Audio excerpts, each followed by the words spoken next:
Hello students, in this video let us solve some problems on integrations. In the previous video we have studied about the basic introduction of integrations. Integrations क्या होता है, उनको उसका meaning क्या होता है, उसको फिजिक्स में हम कैसे अप्लाई करते हैं, ये हमने पढ़ा था.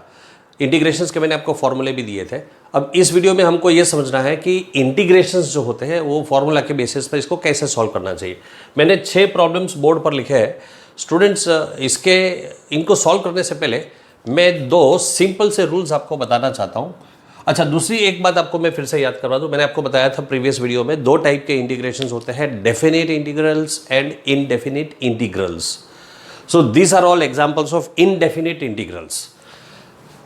Now students, the rules which I am writing on the board will apply for both definite as indefinite integrals. अगर कोई कांस्टेंट को हम किसी फंक्शन से मल्टीप्लाई करते हैं और हमें इसका इंटीग्रेशन करना है, तो कांस्टेंट को आप बाहर निकाल दोगे, इंटीग्रल सिर्फ f of x dx का होगा. फॉर एग्जाम्पल ये वाला एग्जाम्पल देखो आप, 5x raised to 4, उसमें 5 कांस्टेंट है, x raised to 4 फंक्शन है, तो आप 5 को बाहर निकाल दोगे. डेरिवेटिव्स में भी आप ऐसे ही करते थे.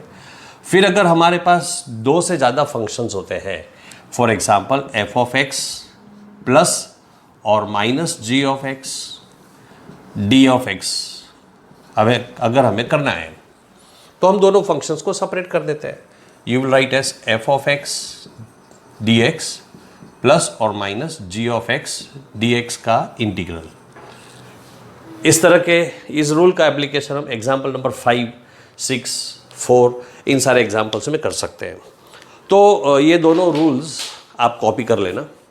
और बहुत इम्पॉर्टेंट बात जो आपको याद रखनी है, आप अपने वीडियो को पॉज करके ये जो क्वेश्चन में लिख रहा हूँ, आपको ये रूल्स भी लिखने हैं और ये लिखना है. अगर हम 2 इंटीग्रेशंस को मल्टीप्लाई करते हैं, 2 फंक्शंस को मल्टीप्लाई करते हैं, तो उसका इंटीग्रेशन कैसे करने का.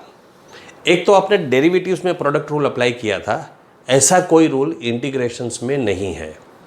हाँ, कभी कभी एक रूल है इंटीग्रेशन बाय पार्ट्स, जो जनरली मैथ्स वाले बच्चे ही पढ़ते हैं. बायोलॉजी वाले बच्चों को इसकी कोई ज़रूरत अभी पढ़ने वाली नहीं है 12th स्टैंडर्ड में. ठीक है, आप अगर हायर लेवल में बीएससी एमएससी में फिजिक्स पढ़ते हो तब वहाँ आपको ये एक बार पढ़ लेना पड़ेगा, लेकिन 12th में आपको टेंशन लेने की ज़रूरत नहीं है. तो मैं इंटीग्रेशन बाय पार्ट्स नहीं करवाने वाला हूँ. कोशंट फॉर एग्जांपल ये देख लो आप, x² + 5x - 6 divided by x - 1, हम 2 फंक्शंस का डिवीजन कर रहे हैं. तो मैंने देखा है कभी कभी स्टूडेंट्स जो है ना इस तरह की गलती कर देते हैं. Integral of f of x into g of x dx होता है, तो वो लिख देते हैं integral of f of x dx multiplied by integral of g of x dx. ये गलत है, आप ऐसे नहीं लिख सकते हो. This is not correct. Also if you have integral of f of x upon g of x dx, तो बहुत सारे स्टूडेंट्स को मैंने ऐसे लिखते हुए देखा है, integral f of x dx divided by integral of g of x dx. ये भी गलत है, आप ऐसे नहीं लिख सकते हो. Both are wrong. So please be careful when you come across multiplication and division. You will have to use some other ideas, but this will not work. So I want you to copy this from the board, and now I proceed with solving these examples. All right, let us solve the examples. First example, integral of x raised to 5 dx. You know this formula, integral of x raised to n dx is equal to x raised to n plus 1 upon n plus 1 plus C. हमेशा पीछे constant लिखना पड़ेगा, क्योंकि ये सारे के सारे functions जो है वो इनडेफिनिट इंटीग्रल्स है. तो इसका आंसर होगा x raise to 5 plus 1 upon 5 plus 1 plus C. You can write this as x raise to 6 upon 6 plus C. आप डायरेक्टली ये आंसर लिख सकते हो if you are confident. Next example जो है वो उसी टाइप का है. Let me write it down. Second example, integral of x raise to 13 dx. तो 13 प्लस 1 होगा, तो क्या करोगे आप, 14 upon 14 plus C. Straight away you can write down the answer. Third example में integral of 5x raised to 4 dx, you can take out 5 common outside the integral, it is a constant, x raised to 4 dx. अब x raised to 4 dx का integral कैसे करेंगे? पहले तो मैंने ये 5 लिख दिया multiplied by x raised to 4 का इंटीग्रेशन करना है तो आपको लिखना पड़ेगा x raised to 5 अपॉन 5 और प्लस c. 5 कैंसिल हो गया, so the answer is x raised to 5 plus c. That is the answer. Let's see the fourth example. इसमें भी हमको रूल अप्लाई करना पड़ेगा. Integral of x cube plus 2 sine x plus 9 dx. तो सबसे पहले तो हम इंटीग्रल को सेपरेट कर देंगे. अगर मैं इंटीग्रल को सेपरेट करता हूँ तो एक्स क्यूब का इंटीग्रल होगा अलग से, फिर 2 साइन एक्स में 2 कांस्टेंट है उसको बाहर लिख देता हूँ. साइन एक्स का इंटीग्रल होगा, 9 कांस्टेंट है उसको मैं बाहर लिख दूँ तो अंदर 1 बच गया, 1 dx. 9 means 9 into 1. अब हम वैल्यू डाल देंगे. एक्स क्यूब का इंटीग्रल होता है x raise to 4 upon 4 plus sine x का इंटीग्रल होता है 2 into minus cos x plus 1 का इंटीग्रल होता है x तो 9x plus c. So final answer is x raise to 4 upon 4 minus 2 cos x plus 9x plus c. So that is the solution for the first 4 questions. You can pause the video, copy the solutions. I will rub the board and then I will solve question number 5 and 6.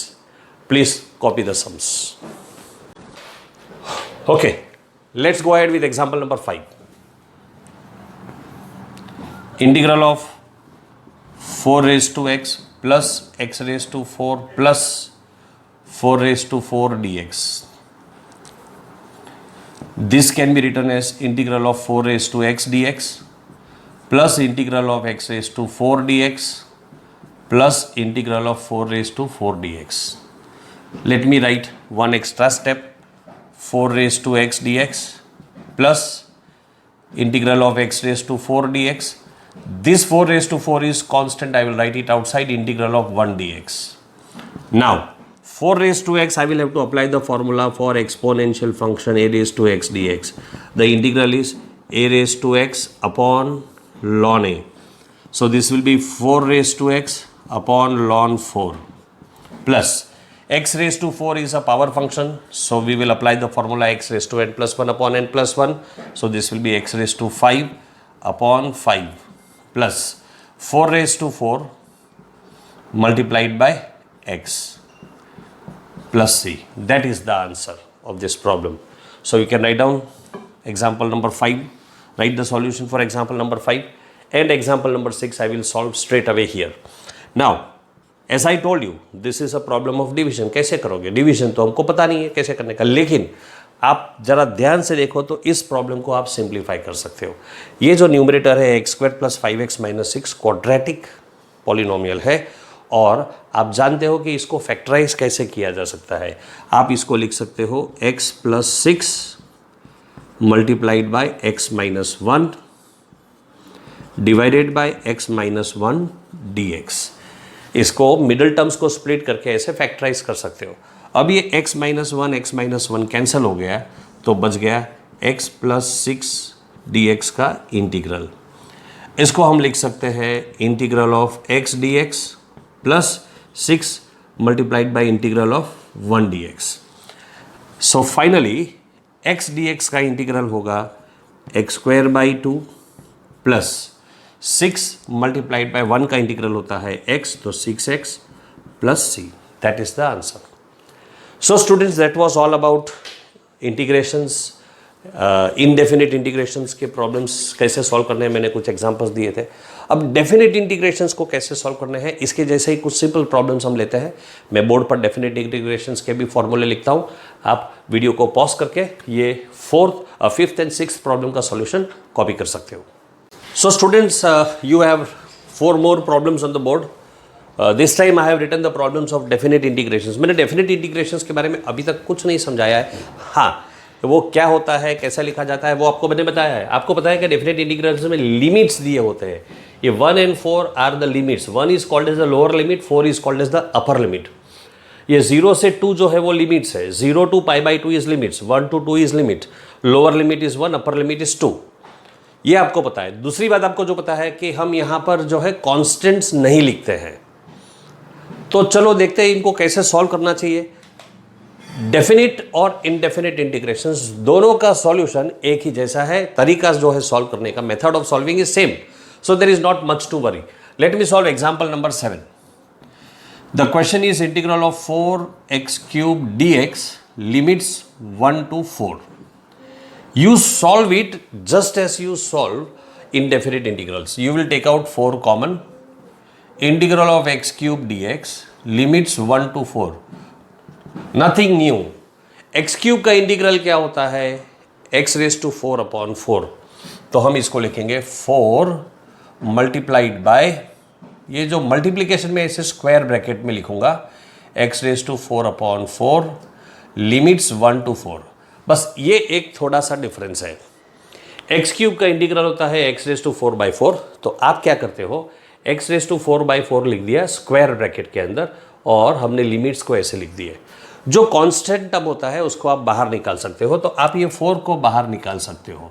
So you can write this as 4 multiplied by 1/4 into x⁴ limits 1 to 4. ये 4 तो cancel हो गया. अब क्या करना है, ये जो लिमिट्स है ना उनकी वैल्यूज x में सब्सटीट्यूट कर देनी है. पहले अपर लिमिट सब्सटीट्यूट करो, फिर लोअर लिमिट सब्सटीट्यूट करो, फिर सब्ट्रैक्शन कर दो, माइनस कर दो. तो पहले मैं अपर लिमिट सब्सटीट्यूट कर दूंगा तो 4⁴ मिलेगा, माइनस 1 की वैल्यू में x में सब्सटीट्यूट कर दूं तो 1⁴ मिल जाएगा. 4⁴ होता है 256, 1⁴ होता है 1. So the answer is 255. That's it. तो दैट इज द आंसर. इसमें कांस्टेंट क्यों नहीं आता है? तो लॉजिक बहुत सिंपल है. मान लो यहाँ पर भी मैंने कांस्टेंट लिखा होता और यहाँ भी लिखा होता तो +c और यहाँ भी +c, तो माइनस साइन होने की वजह से +c और +c कैंसिल हो जाएगा, इसलिए कांस्टेंट नहीं आता है इसमें. So that is the way you solve. कुछ नहीं है, एकदम सिंपल है. जैसे आप इंडेफिनिट इंटीग्रेशंस को सॉल्व करते हो वैसे ही इसको भी सॉल्व करना है. बस लास्ट में फाइनल आंसर में आपको ये दोनों लिमिट्स सब्सटीट्यूट करना है और डिफरेंस करना है, सब्ट्रैक्शन करना है. तो that was the solution for example number 7. Let us go ahead with example number 8. आप वीडियो को पॉज कर लो, 7 कॉपी कर लो. मैं 1 सेकेंड वेट करता हूँ. Let us go ahead with example number 8. चलो एग्जांपल नंबर 8 में इधर ही कंटिन्यू कर दूँ सॉल्व करने का. तो क्या मिलेगा हमको? इंटीग्रल ऑफ, आपको पता है कि 2x² + 5x + 3 जो है उसको आप फैक्टराइज कर सकते हो. 2x² + 5x + 3. ये थोड़ा सा मैं रफ वर्क करता हूँ, आप भी इसको रफ में सॉल्व कर सकते हो. You can write this as 2x² + 2x + 3x + 3.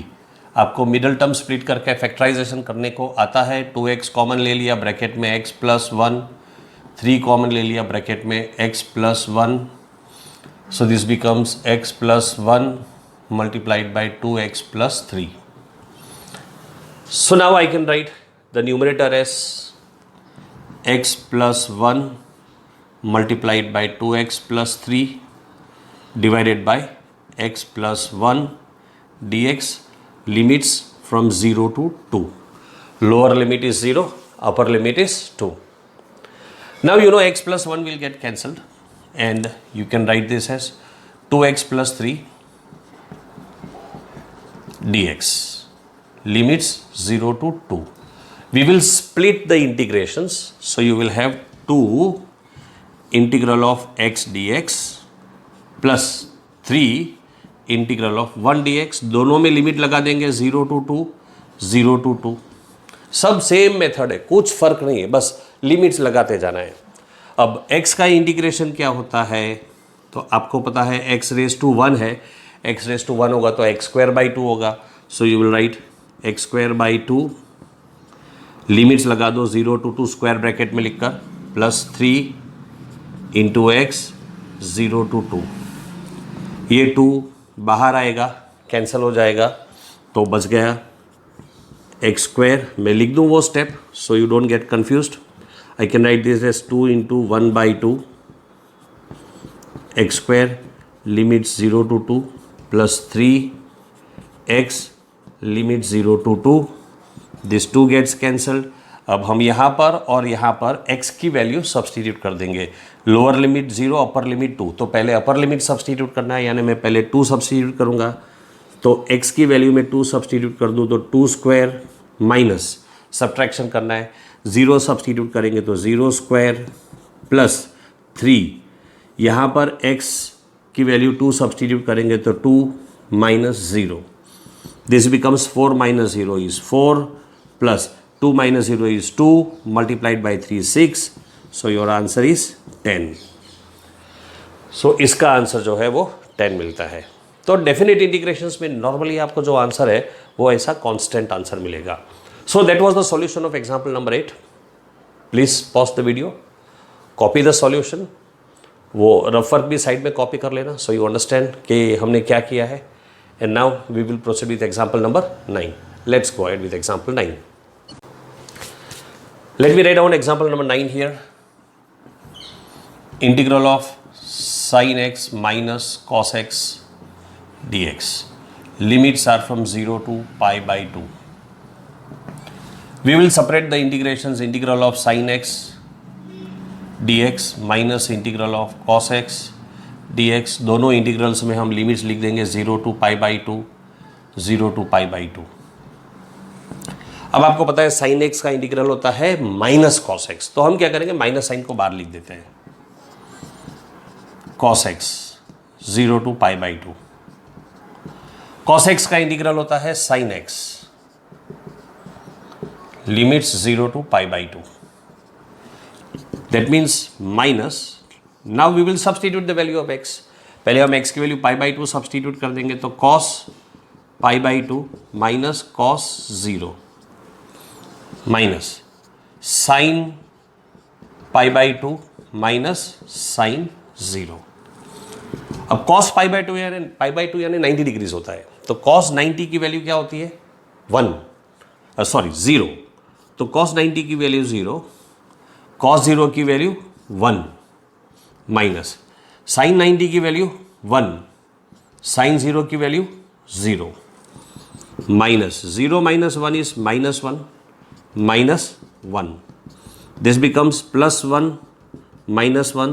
So the answer is 0. So there we finished 9th example. Once again pause the video, copy the solution, and I proceed with example number 10. So students, in example number 10 you have integral of 3 raised to x dx. This can be written as directly, इसकी limits है 1 to 2. तो 3 raised to x तो आपको पता है वो a raised to x के integral का फॉर्मूला है. And the formula is a raised to x upon ln a. We can write this as 3 raised to x upon ln 3 limits 1 to 2. ln 3 being constant, we can write outside 1 upon ln 3 multiplied by 3 raised to x limits 1 to 2. 1 by ln 3 multiplied by. Substitute the values of x. First of all, I will substitute 2. So you will have 3 raised to 2 minus 3 raised to 1. That is 1 by ln 3 into 9 minus 3. 9 minus 3 is 6. So your answer is 6 upon ln 3. That's the answer. Simple, है ना? So well, these were the few examples of integrations. In the next video, we will proceed with some more theory of integrations. And then again we will solve some more problems of integrations. See you soon in the next video.